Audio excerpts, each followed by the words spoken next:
ঠিক ১ বছর আগে বান্দরবানের ঐতিহ্যবাহী বোমপাড়া সুংসাংপাড়ার দৃশ্য যেন নিষিদ্ধ উপত্যকা, কেউ কোথাও নেই, শুনশান চারদিক। বোম জনগোষ্ঠীর ডজনখানিক গ্রাম ঘুরে তখনকার অনুসন্ধান ছিল নিজ এলাকা ছেড়ে পাশের দেশ কিংবা অজানা উদ্দেশ্যে পাড়ি দিয়েছে বোমরা। পাহাড়ি জনপদের এভাবে এলাকা ছাড়া নিয়ে বছর জুড়ে ছিল আলোচনা। ১ বছর পর সেই সুংসাংপাড়া সহ অন্যান্য বোম গ্রামের দৃশ্য বদলেছে। কোলাহল ফিরেছে গ্রামগুলোই, নিজের ভিটেমাটিতে ফিরেছে পালিয়ে যাওয়া পরিবারগুলো। দীর্ঘদিন অবহেলায় পড়ে থাকায় ঘরবাড়ি ও আবাদের জমি এখন নষ্ট হয়েছে। তাই শুরু করতে হবে নতুন করে। আগে আমাদের শান্তিতে ছিল না, কারণ এখানে টিএনএস আর সেনাবাহিনীর সাথে গন্ডগোল ছিল। ২-৩ বছর ধরে তারা থাকতে পারে নাই। শান্তি আবার ফিরে পাওয়ার আশ্বাস আমরা পাচ্ছি।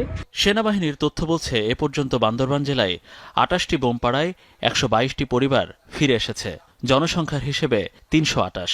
এর মধ্যে সবচেয়ে বেশি দার্জিলিং পাড়ায় ২২ পরিবার, খেমতাই বা জোরবারং পাড়ায় ১৬, বাকলাই পাড়ায় ১৫, ক্যাপলং পাড়ায় ৯, কানা পাড়ায় ৭, মুলফি পাড়ায় ৭, রামথার, সিমতলাংপি ও পাইন্দুপাড়ায় ৫টি করে পরিবার ফিরেছে। এছাড়া জেলার প্রতিটি বোমপাড়ায় ২ থেকে ৩টি করে পরিবার ফেরত এসেছে।